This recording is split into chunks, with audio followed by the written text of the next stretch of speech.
Alors nous sommes le dimanche 28 juin 2015, nous sommes de retour à Toulon, j'ai quelqu'un à côté de moi, je vais lui demander de se présenter, bonjour. Bonjour Philippe, Jérôme Navarro, adjoint au maire de Toulon en charge des festivités de la ville et président de la régie des installations touristiques du Montfaron et de notre célèbre téléphérique de Toulon. Que j'ai pris ce matin pour venir à cette nouvelle édition, on est donc au sommet du Montfaron, que se passe-t-il aujourd'hui? Depuis 12 ans maintenant, vivement dimanche au Faron, le village nature, cette grande fête familiale réservée aux enfants, une manifestation ludique, pédagogique, dans un environnement exceptionnel, avec des jeux pour les enfants, des expositions, des artistes, un marché du terroir pour pique-niquer, plein d'animations, pour passer une journée très agréable. Et puis aujourd'hui, la météo est exceptionnelle, sous les pins, on entend les cigales, de la mer jusqu'à la montagne, la nature, un environnement exceptionnel, le Montfaron en fête coloré, avec des Indiens, des petits Indiens maquillés, déguisés partout. Et puis la sagesse indienne, savoir vivre avec la nature, savoir comprendre les éléments, savoir se soigner, savoir protéger cette nature qui est indispensable. Le développement durable, on en parle. Et bien là, au travers de cette activité ludique, on apprend aux enfants à respecter la nature, à penser à trier leurs déchets, à récupérer des éléments dans la nature, se soigner, créer des bijoux. Il y a un magnifique tipi avec une petite ferme en son pied où on découvre les animaux, plein d'activités vraiment fabuleuses pour nos jeunes têtes blondes. Alors ce que j'aime bien aussi, c'est quand je viens sur un reportage, et j'en ai fait un récemment au Castellet, j'aime bien qu'on parle également du cadre dans lequel ça se présente. Ici donc nous sommes bien à Toulon, nous sommes au sommet du Montfaron, il y a bien sûr un mémorial, j'aimerais qu'on en parle d'abord puisque justement juste à côté du mémorial, il y a donc une esplanade, c'est donc sur cette esplanade que se déroule cette manifestation annuelle. J'aimerais quand même qu'on parle du Montfaron et puis de ce qui se passe ici parce qu'il y a aussi d'une part une fête, mais je considère aussi qu'il y a quelque chose qui s'appelle le devoir de mémoire et on a ici quand même un lieu dont il faut quand même qu'on parle. Tout à fait Philippe, et avant de rappeler les éléments forts qui constituent ce sommet du Montfaron, j'aime à rappeler que ce poumon vert, ces 1000 hectares de forêt sont dans le cœur de Toulon. Souvent on dit le Montfaron, on a l'impression que c'est pas Toulon, c'est Toulon, on est dans le cœur de Toulon. Sur ce sommet du Montfaron, toute l'année, il y a des activités. Alors il y a un patrimoine exceptionnel. Aujourd'hui, c'est le théâtre de verdure du Montfaron qui est animé, ce petit théâtre en restant sous les pins qui est exceptionnel. Il y a 10 jours pour la fête de la musique, on avait un concert du festival de musique, on avait des violons, on avait des chœurs, on avait des pianos. C'était un moment hors du temps, c'était magique. On a notre célèbre téléphérique. Il y a 2 téléphériques urbains en France, c'est à Grenoble et à Toulon, téléphérique urbain, je dis bien. Et puis ce devoir de mémoire, tu le disais Philippe, ce musée du débarquement en Provence, et tu fais bien de m'en parler puisque en fin d'année ce musée va fermer, mais va fermer pour une bonne raison. Il va fermer parce qu'il va être complètement réhabilité. Il va être réhabilité au niveau du bâti, il va être complètement refait, réaménagé, et il va être réhabilité au niveau de la muséographie aussi à l'intérieur du musée. L'Office national des anciens combattants va refaire la muséographie et quelque chose de plus dynamique, puisque ce musée qui date maintenant a besoin d'être rénové, d'être plus dynamique, d'être actualisé. Donc ça c'est quelque chose de très fort aussi, on est très content, on se réjouit au téléphérique de pouvoir travailler avec l'office sur la réhabilitation de ce musée. Vous avez des commerçants qui vous accueillent, des restaurants, vous avez cette petite chapelle entre le zoo et l'accueil ici, petite chapelle qui a été faite dans une poudrière qui est magnifique, que TPM, la ville et la Rédif ont réhabilité récemment. Et puis vous avez notre centre de reproduction de fauves, cet havre de paix pour les lions, les léopards, les tigres, les panthères. Voilà, donc au jour d'aujourd'hui c'est leur fête aussi. Le musée mémorial est à tarif réduit à 1 €, le zoo est à tarif réduit avec une navette qui toute la journée va faire les allers-retours. Le téléphérique est aussi à tarif réduit 5 € avec des navettes, puisque vous savez que nos parkings sont un petit peu limités, avec des navettes bus gratuites qui partiront du parking d'Hélice toute la journée. Voilà, tout est fait pour rendre ce site accessible et que vous le voyez déjà là, des centaines d'enfants viennent, participent au jeu, sont dans les stands, s'amusent, et puis en même temps qu'ils s'amusent, ça c'est un vrai souhait de l'équipe organisatrice, ils apprennent à préserver la nature, ils apprennent à respecter ce poumon vert, parce que toute l'année, la ville, la régie, l'agglomération de TPM participent à gérer ce site et à en faire un site exceptionnel. J'aime aussi rappeler, vous êtes l'organisateur, il y a aussi du personnel qui est avec vous. Je crois qu'il faut qu'on en parle. Il y a du personnel direct et puis il y a aussi des associations qu'on a d'ailleurs interviewées il y a 2 ans, quand on est venu pour la première fois.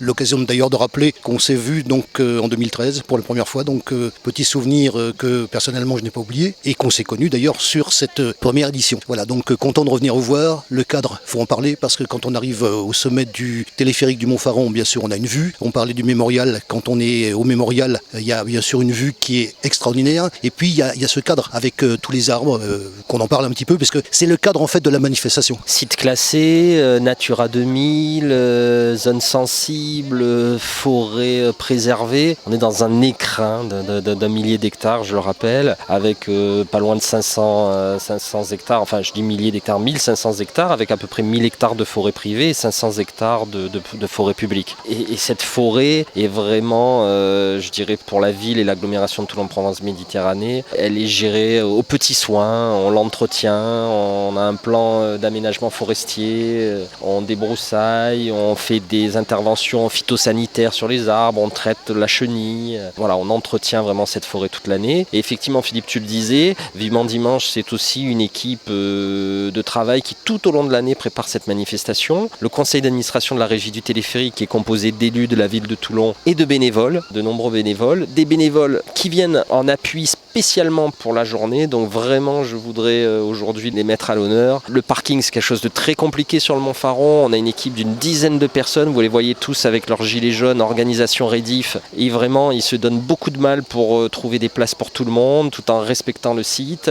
Les équipes du téléphérique qui vont accueillir plus de 2000 passagers aujourd'hui, les cabiniers, l'ensemble du personnel de la Redif, le personnel mairie, différents services interviennent, le service de la propreté qui vient faire le site, nettoyer le site de bon matin et qui le nettoie le soir, le service fêtes et cérémonies qui place toutes les tables, les chaises, la police municipale qui vient surveiller tout ça, le service des emplacements, l'office du tourisme qui est partenaire et qui a un stand cette année, la voirie pour la logistique qui viennent tracer, mettre les barrières, voilà, alors je voudrais oublier personne, je réfléchis, mais voilà, on a le Citomate aussi, un partenaire qui vient avec un stand pédagogique sur le tri sélectif. Vraiment tous les services de la ville qui nous aident et qui sont en renfort sur cette animation et c'est vraiment un vrai plus. On va définir les cadres. Alors on a les exposants, parce que je connais, je suis déjà venu, ça qui est bien. On a la zone exposant, on a la zone ici des associations, parce que ça il faut qu'on en parle. Alors les associations. C'est vrai que nous on connaît bien l'organisation de Vivement Dimanche, mais c'est vrai que pour le public il est important de rappeler que en fait le village sur l'ensemble du théâtre de verdure se compose d'un demi-cercle, d'un arc composé d'exposants artisans, des bijoux, du savon, des plantes, des créations personnelles. Dans le chœur, en partie supérieure, on a ce qu'on a appelé le terroir, qui sont des stands alimentaires. On a de la barbe à papa, des sucreries, des glaces fait maison. On a en salé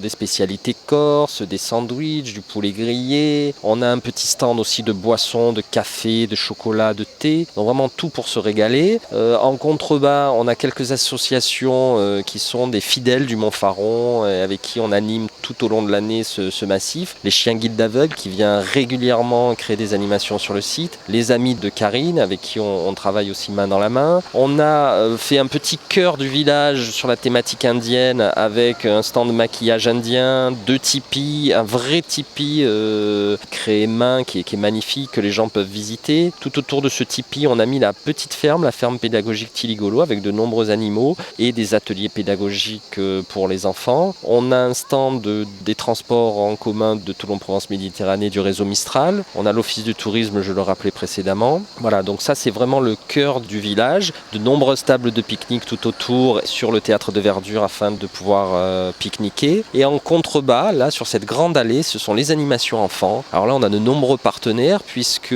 on a organisé en interne par des bénévoles de la régie le concours de dessin qui est depuis les origines une attraction très forte pour notamment les plus petits mais même les plus grands. Et bien évidemment, il y a un jury qui se réunit pour donner un prix aux plus belles créations et il y a des récompenses avec des cadeaux à gagner. On a le stand du Citomate avec des actions pédagogiques et des jeux sur le tri sélectif. On a l'association Candide qui fait des collages, des créations de personnages sur la thématique amérindienne. On a les petits débrouillards avec des expériences scientifiques pour les plus jeunes. On a un stand des scouts et guides de France. On a 2 associations associations, des partenaires fidèles que sont Mère Nature et Energy Forever, là aussi avec des créations d'habillements indiens, des peintures, des créations de bijoux, savoir utiliser les plantes comme le faisaient les Indiens pour se soigner, énormément de thématiques dans ce sens. On a l'association varoise des amoureux du Faron qui participe toute l'année aux journées pédagogiques, qui accueille des enfants toute l'année sur le Mont Faron. Que j'ai découvert en 2013. Voilà, ce sont des gens aussi extraordinaires qui sont amoureux du Faron. Je crois que ce qui réunit toutes ces personnes, c'est vraiment l'amour de ce massif. On est une ville exceptionnelle parce qu'on a une rade exceptionnelle, on a une côte exceptionnelle, on a la mer, mais on a aussi la forêt,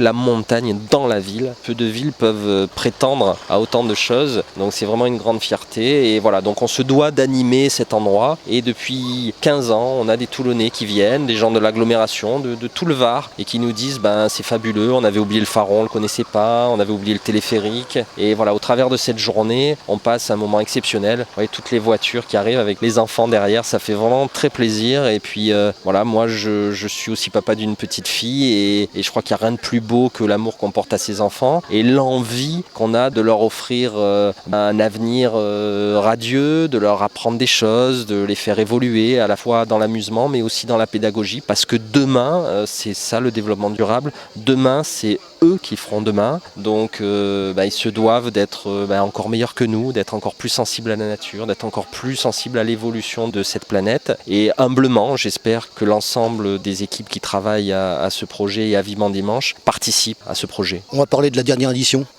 en date, qui s'est déroulée ici, la fréquentation et puis les retours que vous avez eus sur cette dernière édition. Ça, c'est important. Oui, alors depuis quelques années, c'est vrai que... Alors exactement, il y a eu une petite erreur quand on a annoncé la 13e édition. On est réellement la 12e édition de Vivement Dimanche, puisqu'en fait, on aurait dû avoir 14 éditions. Il y a eu 2 éditions, celle de l'année dernière et d'il y a 2 ans auparavant, qui ont dû être annulées à cause de météo orageuse assez forte. L'avant-dernière édition, c'était les pirates, puisque c'est vrai que depuis 2 ans, on part sur des thématiques déguisées, parce qu'on s'aperçoit que les enfants adorent ça, et que ça participe très bien aussi à l'animation de Vivement Dimanche. Donc il y a 2 ans, c'était les pirates. On avait eu 3 à 4 000 visiteurs sur le site. On en attend autant, si ce n'est plus, cette année, parce qu'on s'aperçoit aussi que quand une année on n'est pas là, ça manque. Donc le public se dit cette édition on va pas la louper, parce que les enfants maintenant la connaissent bien, on distribue les programmes dans les écoles, on fait des affiches, on communique énormément sur les réseaux sociaux, sur internet, donc le bouche à oreille se fait et les gens savent que c'est vraiment la manifestation pour que les enfants passent une journée exceptionnelle, les yeux qui brillent, le cœur qui bat, et voilà. Et nous les adultes, les parents, on est ravis parce qu'en plus on peut passer un moment agréable, pique-niquer, profiter de la nature. Donc je voudrais vraiment mettre à l'honneur encore une fois tous ces bénévoles, toutes ces équipes, et je pense que d'ici la fin de l'année d'ailleurs on fera un grand repas avec toutes ces équipes parce qu'elles se donnent un mal incroyable, et de nos jours par les temps qui courent c'est pas évident de trouver des bénévoles qui font ça pour le plaisir, pour l'envie, et parce qu'eux aussi aiment leur ville et aiment ce Mont Faron exceptionnel. Donc il semblerait qu'on va passer dans ce dimanche une très belle journée. Très belle journée, et c'est à l'image de l'été qu'on va passer dans Toulon, qui va battre plus que jamais d'animation, festival de jazz, le rock avec Rokorama en début juillet à la Tour Royale, le festival Noob, la web-série qui sera au mois d'août, le concert d'Aioli, les feux d'artifice, l'embrasement du Fort Saint-Louis, la patrouille de France, et j'en oublie bien d'autres. Un été qui va être extraordinaire à Toulon. On a la plage, on a la météo, je le disais, on a la montagne, mais on a aussi toutes ces animations. Il y aura le 22 août un son et lumière au Faron aussi exceptionnel. Donc voilà, je ne vais pas tout citer parce que c'est trop long. Il y a des animations quasiment tous les jours, aussi bien pour les Toulonnais, les Varois, que les nombreux touristes nationaux et étrangers. Venez à Toulon, vous allez passer une journée exceptionnelle. Et je le disais tout à l'heure Philippe, n'oublions pas que la forêt ça se préserve et que l'ennemi de la forêt c'est le feu. Donc sur Vivement Dimanche on ne fume pas, et on pense aux comités communaux des feux de forêt, nos amis en orange qui sont là pour assurer la sécurité incendie de l'événement. Donc merci à eux, chaque année c'est des partenaires fidèles, ils sont à nos côtés. Animer c'est bien, faire la fête c'est bien, mais il faut toujours être raisonnable et il faut toujours penser à la sécurité. Aujourd'hui c'est le cas, on a nos bénévoles, on a le CCF et on a aussi un stand de la sécurité civile, s'il y avait des petits bobos à soigner ou des choses comme ça. Donc rejoignez-nous au Mont Faron, vivez un été plein à Toulon, un été plein de festivités et d'animation.